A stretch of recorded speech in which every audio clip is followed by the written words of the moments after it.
Сәлем достар, келесі сабаққа қош келдіңіздер. Және біз бұл сабақта Oracle компаниясының ұсынып отырған тауарлары және сертификатымен танысамыз.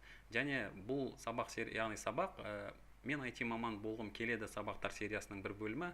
Олай болса, біздің қарастыратын мәселе ең қарапайым, ең алғашқы қадамдар жалпы Oracle мен танысу деп айтсақ та болады. Енді Oracle компаниясы, енді даму тарихына кішкене көз жүгіртетін болсақ, мысалы, бұл компания негізінен ең танымал болып отырғаны бұның датабейс, яғни база данных деп айтамыз, деректер сақтау базасы, деректер базасы. Яғни бүгінгі таңда информация, ақпарат жалпы кез келген кәсіпорында, ұйымда, мемлекетте, кез келген жеке тұлға үшін де өте маңызды. Яғни осы ақпаратты дұрыс сақтау, оны өңдеу, оны тасымалдау және қажетті кезде тез жылдам алу, бұл ірі кәсіпорындар, ірі ұйымдар үшін өте маңызды болып отыр. Және Oracle компаниясының ұсынып отырған программасы, яғни Oracle деп аталынады, және Oracle Database деп аталынады, яғни қарапайым Oracle компаниясының деректер базасының программасы.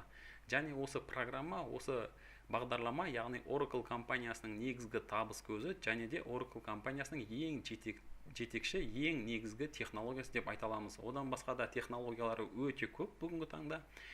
Яғни кейбір ұйымдар, кейбір жаңағы үлкен компаниялар, мысалы, осы тек қана Oracle компаниясының құрал жабдықтарын, яғни ақпараттық жабдығын, сондай-ақ бағдарламалық жабдығын, яғни бүкіл IT құрылымын, IT инфрақұрылымын осы Oracle компаниясының негізінде жасауы мүмкін. Алайда бізді қызықтырып отырғаны осы Oracle компаниясының деректер базасы, сондай-ақ Oracle компаниясына тиелі программалау тілдері, соның ішінде мысалы PLSQL, сондай-ақ Java программалау тілі. Енді Oracle компаниясы туралы тағы не айта аламыз? Мысалы, бұл компанияның, яғни деректер базасы, database, ол relational management database system деп аталынады, яғни деректерді сақтаудың осылай relational, яғни бір-бірімен байланысты ақпаратты сақтау технологиясын қолданады. Және деректер базасына алғашқы қадам бассаңыз, осындай терминдер сізді шатастырып, яғни алғашында әрине бірнеше терминологиямен, бірнеше көптеген ақпараттармен танысатыныңыз түсінікті, және оның барлығын болашақта мүмкін тағы қарастырармыз. Яғни Oracle компаниясының ең негізгі программасы, бағдарламасы осы деректер базасы екенін түсінген маңызды. Олай болса, Oracle компаниясының ұсынып отырған сертификаттарына жүгінейік, және мен бірнеше сілтеме тастаған екенмін. Олай болса, осы сілтемелерден бастайық. Енді бірінші көретініміз, бұл жерде Oracle компаниясының осы database және оның соңғы нұсқасы 12C деп аталынады. Енді Oracle компаниясы немесе кез келген компанияның бағдарламаларын шығару барысында оның нұсқалары болатыны белгілі. Және Oracle компаниясында 7-ші, 8-ші, сондай-ақ 9, 10, 11, 12. Енді 11-шісі 11G деп аталынса, яғни бұл Grid Computingке негізделген. Және соңғы нұсқасы, яғни Oracle компаниясының деректер базасының соңғы нұсқасы 12C деп аталынады. Және сіздің көздейтініңіз осы 12C деректер базасымен жұмыс жасауды мақсат қыласыз. Яғни көріп отқандарыңыздай, бұл жерде сертификаттау бағдарламасының бірнеше түрін көреміз. Және бұл кішкене түсініксіздеу екен. Олай болса, мен екінші сілтемені ашайын, және осы жерден қарастырып көрейік. Енді тағы да кішкене дұрыс жазбаппын. Олай болса, мен Google парақшасынан іздей салайын, яғни Oracle Data Certification Program. Міне educationoracle.com, және бізді қызықтырып отырған бұл жердегі сертификация. Олай болса, қараймыз. Және оның ішінде сертификациялау, және көріп отырғандарыңыздай, бұл компанияның ұсынып отырған сертификаттарда өте көп.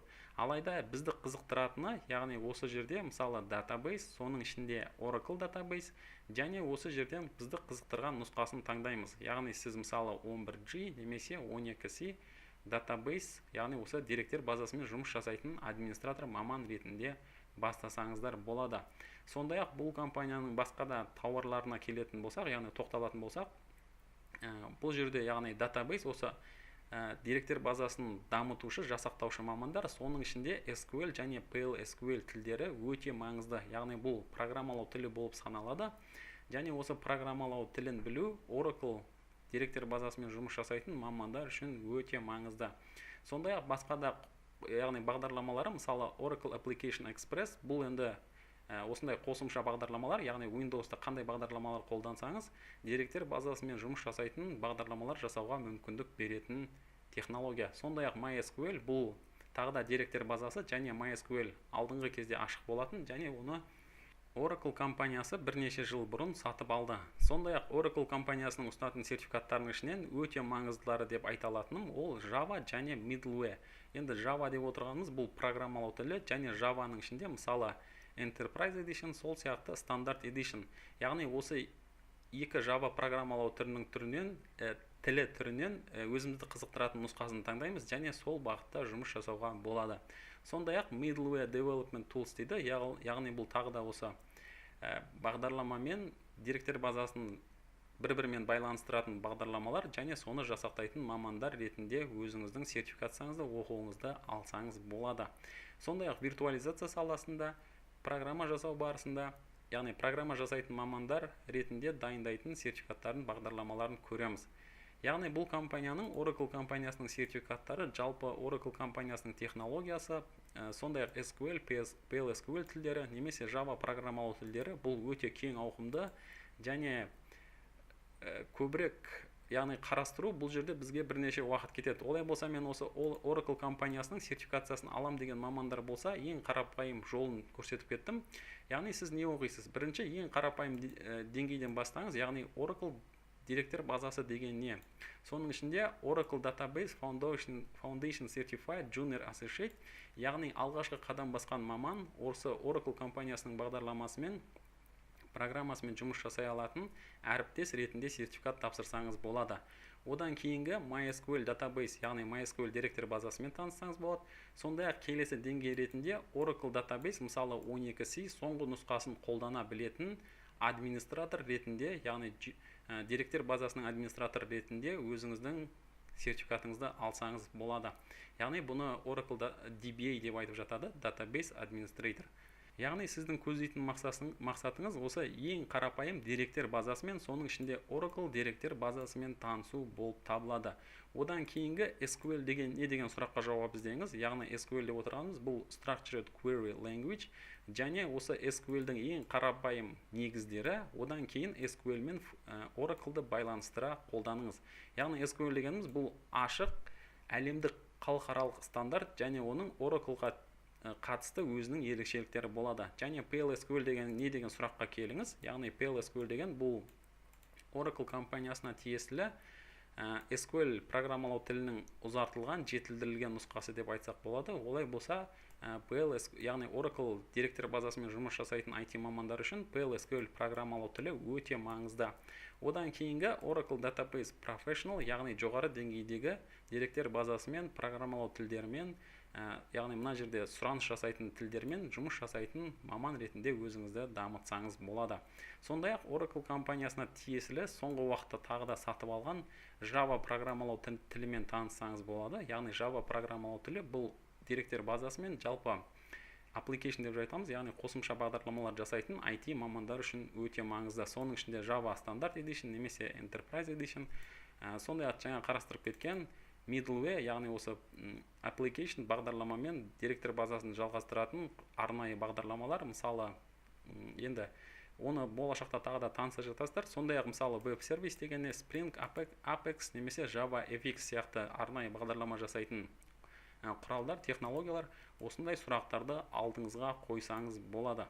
Және бір нәрсе айта кететін болсам, осы Oracle компаниясының технологиялар ұсынатын бағдарламалары, олардың аппараттық, яғни құрал жабдықтары, бағдарламалық жабдықтармен танысу алғашқы IT саласына қадам басқан маман үшін енді шын айтқанда өте қиын, және оны сіз IT мамандықты бастаған болсаңыз, онда әзірге тоқтата тұрсаңыз болады. Яғни сіз бірінші IT саласында өзіңіздің бірнеше деңгейіңізді, бірнеше сертификатыңызды, яғни өзіңіздің біліміңізді толықтырасыз.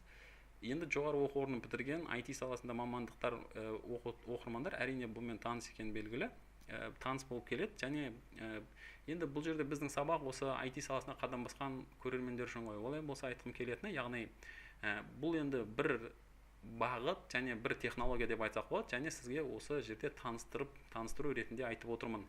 Яғни сіз IT саласында, осы желі саласында, немесе веб-программирование, яғни веб-парақшалар жасайтын, немесе жүйе администраторы, немесе телефонмен жұмыс жасайтын, немесе сымсыз байланыспен жұмыс жасайтын маман болғыңыз келмесе, деректер базасымен жұмыс жасайтын маман болғыңыз келсе, онда осы Oracle компаниясының ұсынатын тауарларымен, сертификаттармен, бағдарламалармен, оқулықтармен, кітаптармен танысқан сізге өте пайдалы болады. Яғни Oracle компаниясы бұл ірі компанияларда, ірі ұйымдарда, ең алғашқы орындарда ең кең кездесетін, яғни маркеттегі нарықтағы бірінші орын алатын деректер базасы. Олай болса, Oracle компаниясының бағдарламаларымен, ұсынатын сертификаттармен, оқулықтармен танысқан, алғашқы қадам басқан IT маман болсаңыз да, сіз үшін өте маңызды.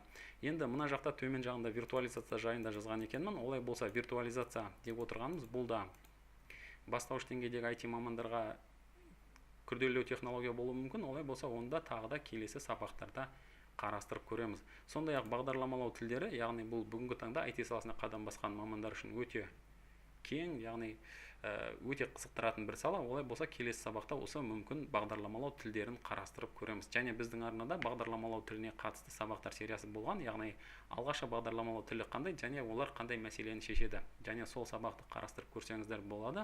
Олай болса, мен сіздермен келесі сабақта кездескенше әзірге қоштасамын.